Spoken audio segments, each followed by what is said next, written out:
I would be very careful using the term globalization, because by globalization, Western style has very little to do with benefits to the people.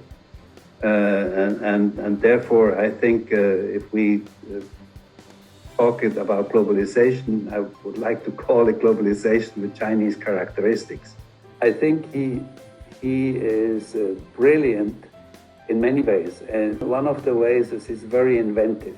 He comes up with new ideas, and like the Belt and Road is also his initiative. This is brilliant because it has almost unlimited potential, because it is based on a growth which is not necessarily manufacturing. It is based on a growth of connectivity, not just connectivity through physical projects, but also through interchange of science, of research, of education, of cultural exchanges, and all of that linking up people.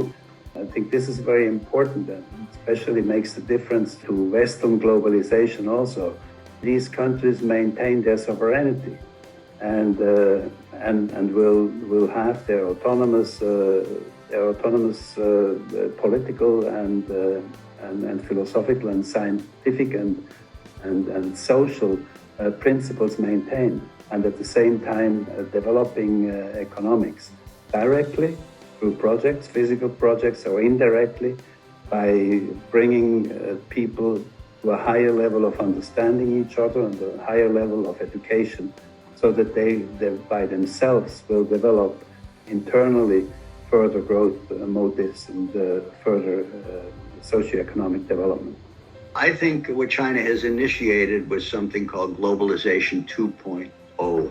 It had until now, globalization as it was first developed was really the idea that capital can move throughout the world. And it did.